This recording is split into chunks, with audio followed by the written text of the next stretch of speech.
Hello students. So in the last presentation, I have covered the type approaches, trait approaches, and the interactional approach in order to understand the personality development, right? So in this presentation, I will be covering another approach, that is psychodynamic approach, levels of consciousness, structure of personality, ego defense mechanism, and stages of personality development, all according to the approach under psychodynamic.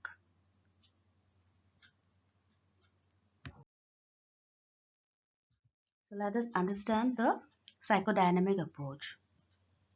So the psychodynamic approach, it is one of the most highly popular approach to study personality, and it was given by Dr. Sigmund Freud, and he was one of the most eminent psychologists of that time, where people were not aware of such thing as personality, and people used to suffer various kinds of psychological conflicts, or rather we can say different issues too.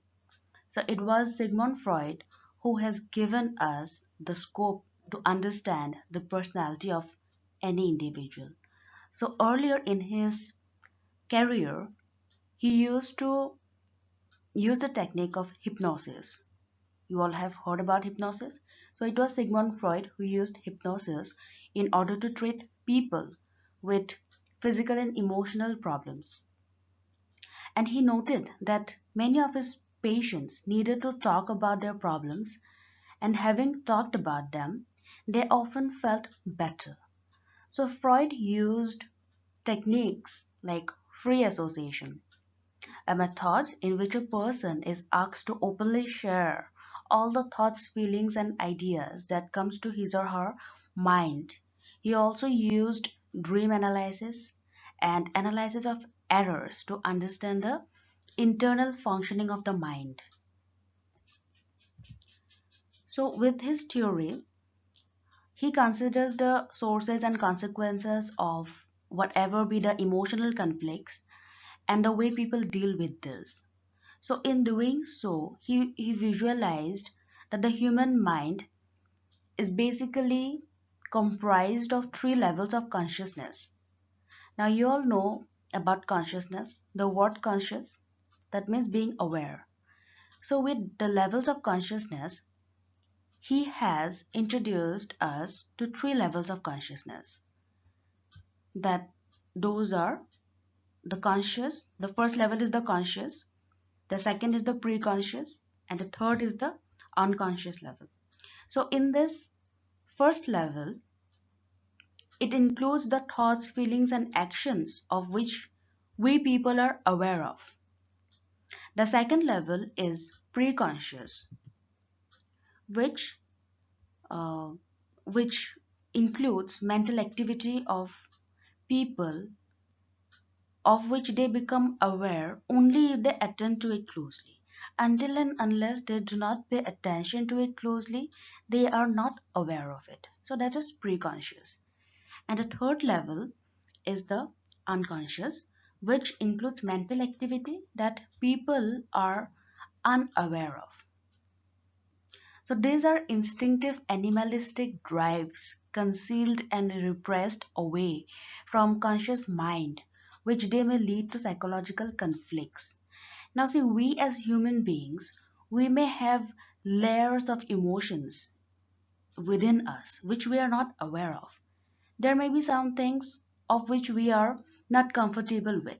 So the things which we are not comfortable with, what we do is that we send it back to the unconscious part of our mind, where we do not want it to come back again and again. But somehow it lays inside so deep that many times it do comes on the surface, but we are not aware that we have such kind of desires, and we often deny that we may have such kind of desires within us. So Freud used therapy of psychoanalysis to bring the repressed unconscious materials to consciousness, so leading people to live more self-aware and integrated life.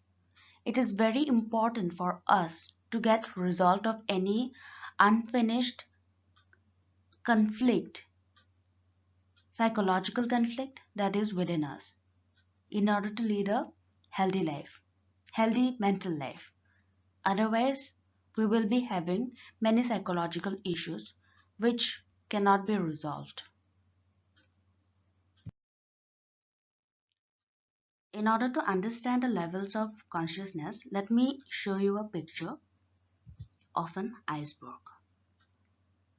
Have you heard of the phrase, it's just a tip of an iceberg? That means if you'll imagine an iceberg in an ocean, what you see? You just see just a tip of the iceberg above the water level in the ocean. But below that, it's very deep. And there are layers of ice that forms that iceberg. And whoever is above the water level, they can only see just the tip of the iceberg. So that tip of the iceberg has been compared to our levels of consciousness. And Sigmund Freud's levels of consciousness is very nicely explained with the use of this tip of an iceberg, or we can say with an iceberg. So in this picture, see, this is an iceberg where we can just see the conscious mind just in a tip. And in the conscious mind, what are the things there is? There are analysis, there are goals, there are actions, there are willpower, decisions, plans, and behavior, which we are very much aware of, and we can act out accordingly. When we talk about subconscious mind, it is just below that water level, and which we cannot see from above. If we are on the surface, we cannot see totally and completely what is there. But we can just see a little bit of it, of our subconscious mind. And the subconscious mind consists of the emotions, values, personal beliefs, fears, cultural beliefs, projections, habits, self-image and identity. Needs clear orders and images. It does not judge, resist change, and wants to serve. The subconscious mind, it exists in all of us, but we have to pay attention to it in order to understand it. Until and unless we do not pay attention to it, it will not surface on our conscious mind. Sometimes it is good that it remains in our subconscious mind, but sometimes it is important for us to realize and to bring up to our conscious mind. Talking about the unconscious mind, here it includes the traumas, violence, shame and guilt, secrets. Now, see, secrets are such things which we don't want to bring in our conscious mind. Even if in our subconscious mind too, we do not want to bring it. True? Do you agree? Talking about shame and guilt, suppose you might feel that you have done something very embarrassing. You are embarrassed of that particular situation. You are embarrassed of your behavior in a particular situation, and you are so feeling shameful that you don't want to talk about it. And ultimately, what you do is that you keep it deep down in the unconscious level of your mind, and you don't want to bring it even with the slightest contact of your subconscious mind or even in your conscious mind. You don't want to bring it. So these are the levels of consciousness that exist in every human beings. In the other picture, you will see the structure of personality given by Sigmund Freud. Now, so far you have understood the three levels. There is this conscious, pre-conscious and unconscious level. Now with the structure of personality, again we have three structural elements. That is id, ego and superego. So let us see what is id, ego and superego. Now let us try to understand the structure of personality according to Freud's theory. So according to Freud's theory, the primary structural elements of personality are id, ego, and superego. And these three structural elements, they reside in the unconscious level as forces, and they can be inferred from the ways people behave. And one very important thing to remember is that id, ego, and superego are just concepts and not real physical structures. It doesn't have any real physical structure. They are just conceptual. So let us see in details one by one. Id. So id, it is source of a person's instinctual energy that deals with immediate gratification of primitive needs, sexual desires, aggressive impulses, that does not care for moral values, society, or any individuals. And it works by pleasure principle. So when we mean by pleasure principle, we have this id in all of us when we do certain things just for the sake of pleasure. We don't think of any moral values, or we think of society or any individuals. We do not care about all these things when we are under this pleasure principle. We just do certain activities, we just do certain behavior because it gives us pleasure. Simple as that. So it goes by the pleasure principle. If I want an ice cream, I will go for it and I will take it. I will not think of anything else. But is that behavior appropriate? That depends on the situation. Now this id, it is energized by two instinctive forces, life instinct and death instinct. Well, Freud, he paid less attention to the death instinct and focused more on the life instinct.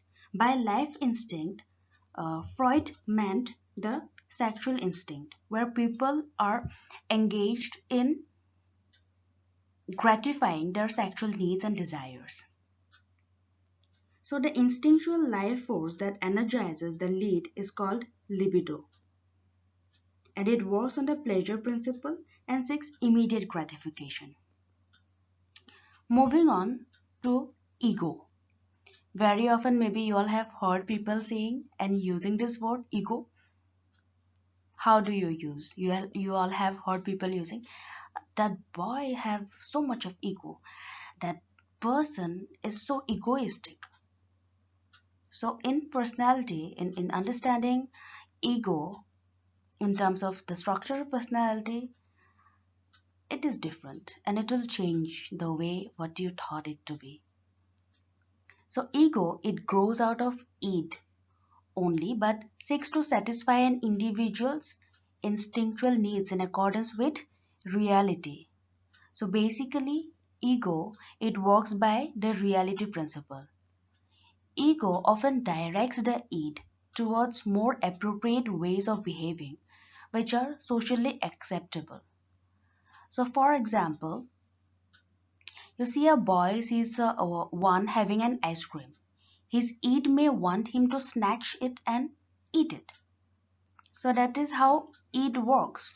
Because out of pleasure principle, the boy sees someone having ice cream, he will go near that another person, he will snatch the ice cream and he will take it, which is not socially acceptable. Yes?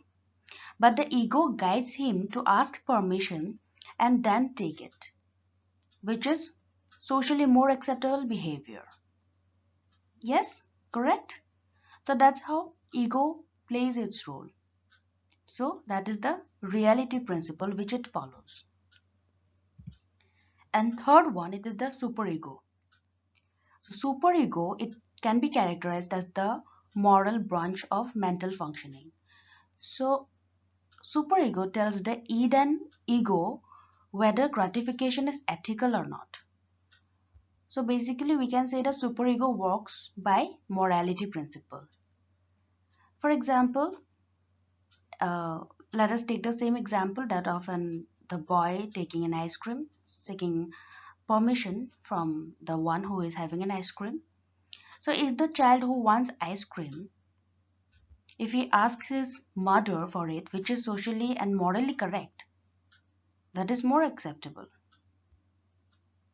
But then also the boy will have to wait for the appropriate time. If there if his mother is busy in some work, and at that time he insists his mother again and again that mother, I want an ice cream, mother, I want an ice cream, again and again, again and again. But the mother is saying that wait for a moment, I will just be back and I'll just give you the ice cream. Of course, that is also an ethical behavior where the boy have to wait for his mother to do the work which she was engaged in. Yes, so that is how morality principle works. So basically it is between the id and ego. So by now here we come to understand that id goes by the pleasure principle, ego goes by the reality principle, and superego it goes by the morality principle.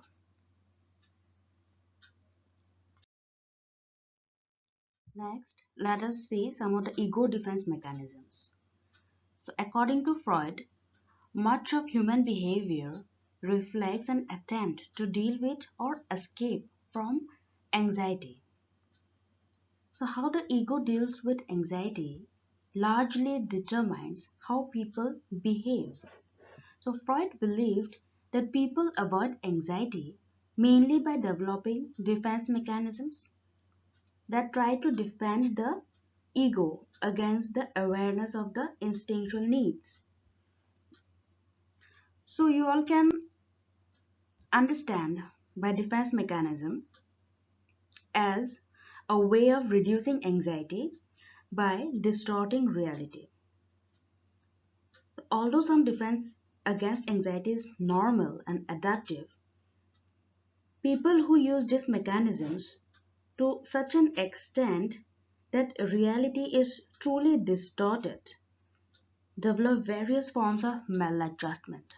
So, as human beings, yes, we do use defense mechanisms most often in order to defend ourselves, in order to deal with anxious situations. When we're in anxiety, we do defend ourselves through those defense mechanisms in order to help ourselves to face the situation, to deal with the anxious situation, basically.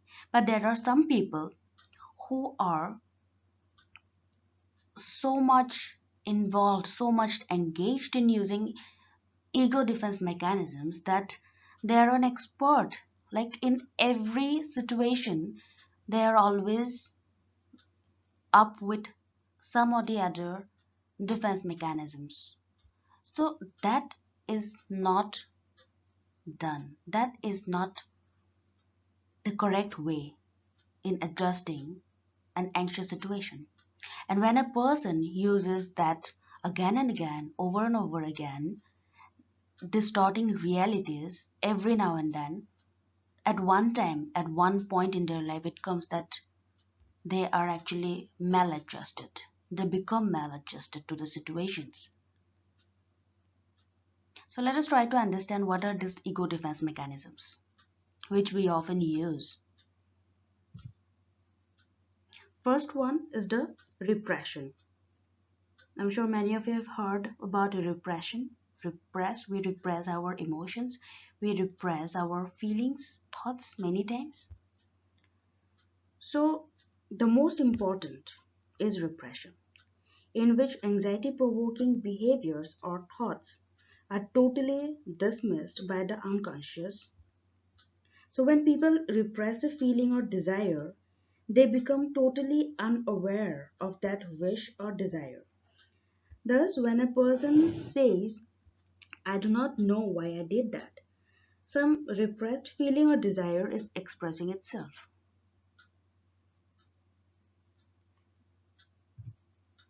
Second, it is projection. So, in projection, people attribute their own traits to others. For an example, a person who has strong aggressive tendencies may see other people as acting in an excessively aggressive way towards him or her. So that is projecting their own behavior. When many times we also do, in order to hide one of our behaviors, what we do is that I am doing this, that is okay, but why I am doing this? Even the other person is also doing this, that is why I am doing. So there is no harm. We are projecting our behavior on others' behavior. True? Just to help escape from that anxious situation. Third, it is denial. So in denial, a person totally refuses to accept reality. This many times we have seen that if someone is suffering from HIV/AIDS or any other chronic illness and he or she receives the news, the first reaction is that they will deny it altogether. They will deny that they are having AIDS or any other chronic illness. Fourth, it is reaction formation. So in reaction formation, a person defends against anxiety by adopting behaviors opposite to his or her true feelings. For example, many people acquire religious practices to channelize their strong sexual urges. And many times, in order to channelize a person's anger also, it is very important to channelize onto something in order to adjust yourself in the situation. So when a person is very aggressive, he or she have to channelize that anger into something. So a person who understands this, he or she will channelize his or her anger in certain kind of sports maybe. A person might channelize his or her anger through playing football, for instance, or in letting out whatever be the emotions into some other creative thing. So that is channelizing and reaction formation.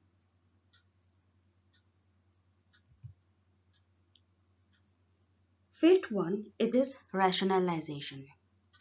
So rationalization, uh, while using rationalization, a person tries to make unreasonable feelings or behavior seem reasonable and acceptable.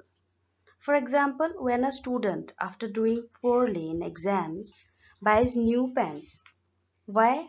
In just to rationalize reason of bad performance and tells himself that he will do well with this new pen. Rationalization, I can give you a very easy and interesting example. I don't know how many of have heard about this. There was a poem or a story, very short story, where there was a fox and the fox wanted to eat grapes. So on the way, he saw these grape trees and it was at a certain height where the fox could not reach. And he tried several attempts, he tried to reach the grapes. But just because the grapes was in a certain height from him, so the fox could not could not eat the grapes. So in order to rationalize that feeling, he later on said that I will not eat the grapes because the grapes are sour. It's not sweet. Okay,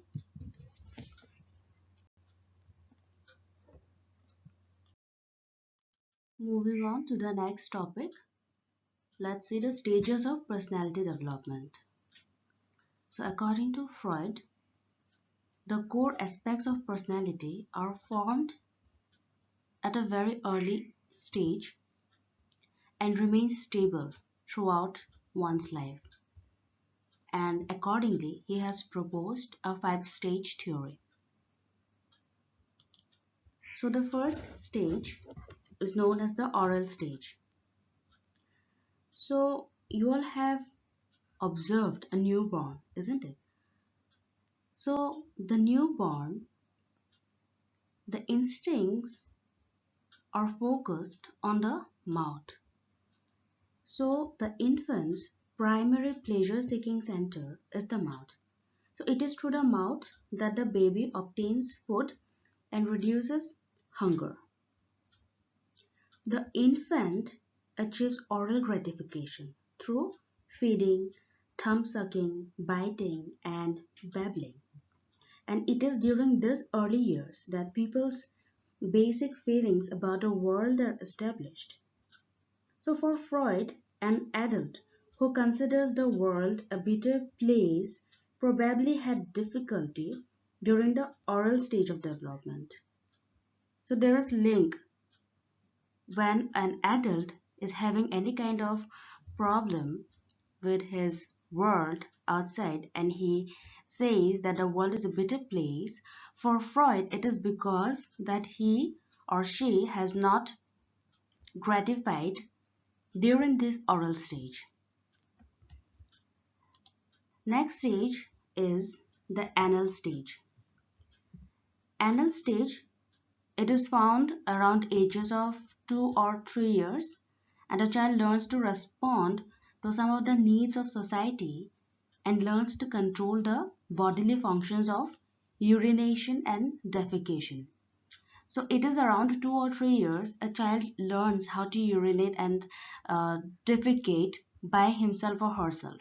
And if this is left to themselves, most children at this age experience pleasure by focusing on their anal area and in moving their bowels.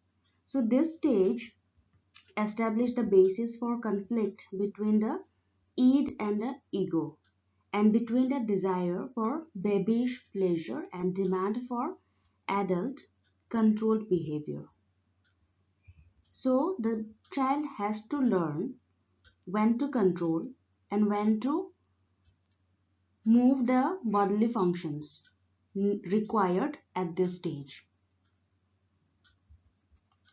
Third stage is the phallic stage.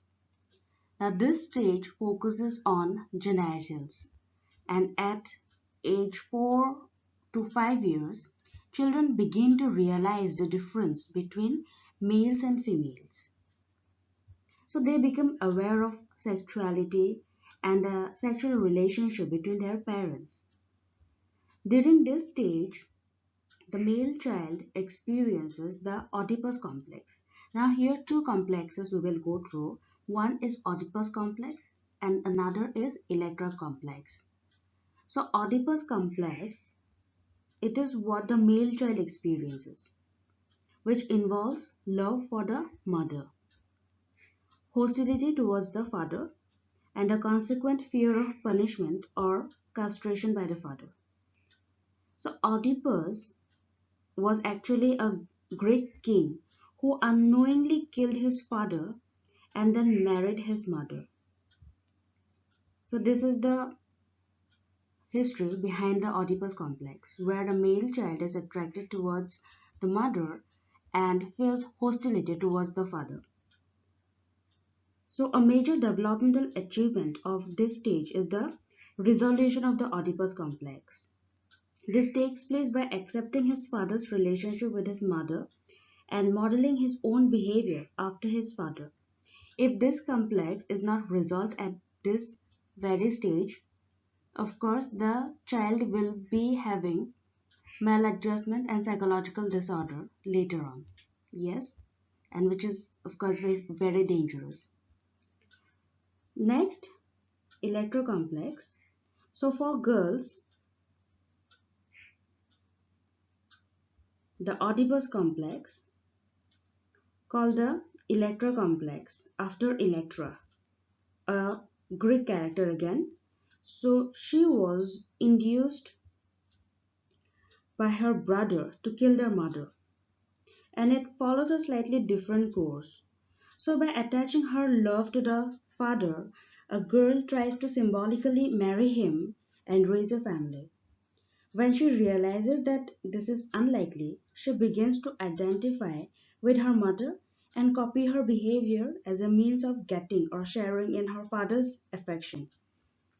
So, the critical component in resolving the Oedipus complex is the development of identification with the same sex parents. In other words, we can say that boys give up sexual feelings for their mothers and begin to see their fathers as role models rather than as rivals, and girls give up their sexual desires for their father and identify with their mother.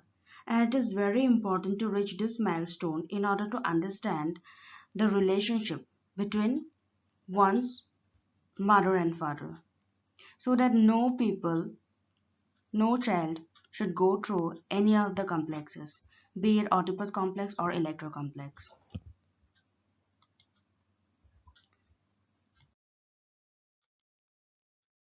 Next is the latency stage. From age of 7 to puberty, child continues to grow physically and the sexual urges are relatively inactive. So much of their energy is channeled in social or achievement activities.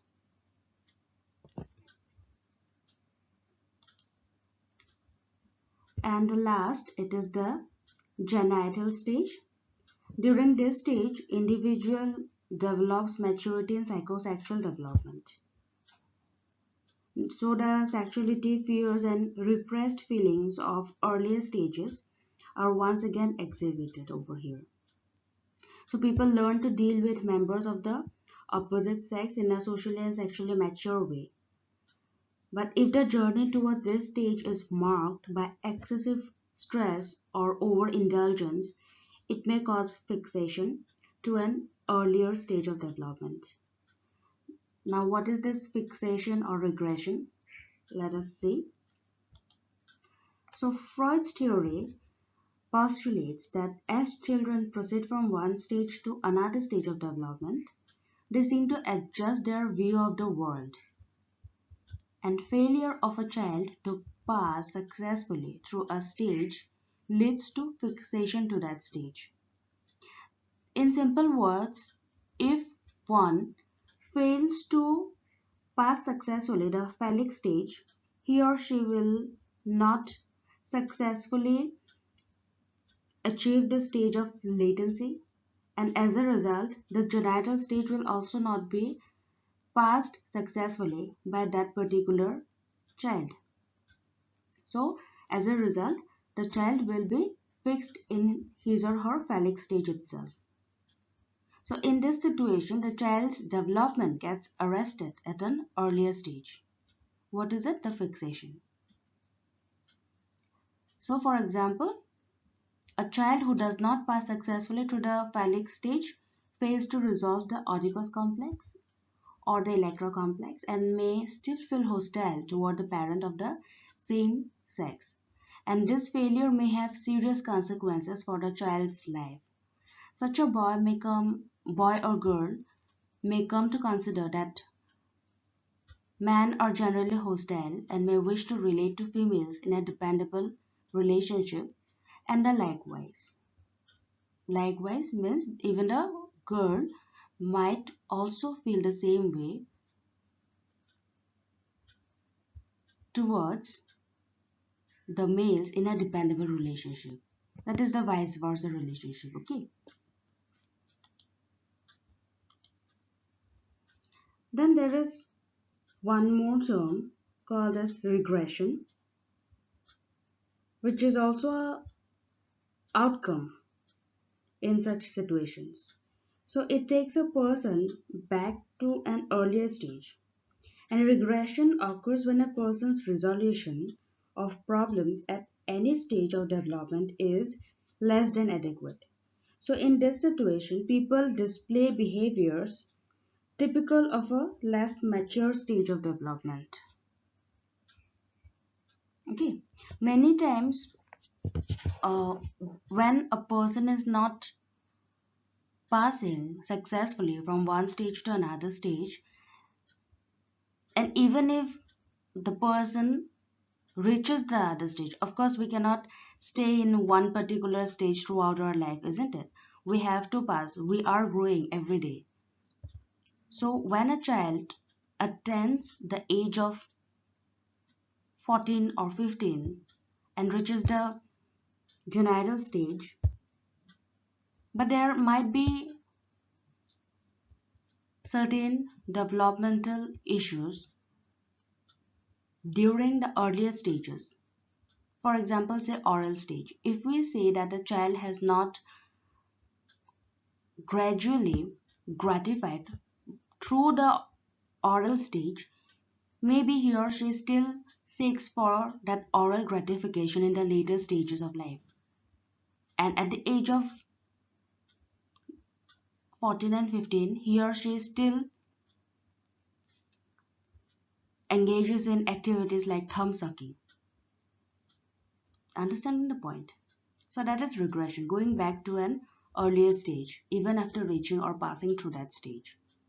So it is very important, according to Freud, that we as human beings pass each stages thoroughly and successfully, so that we do not have to engage in any kind of complexities later in our life.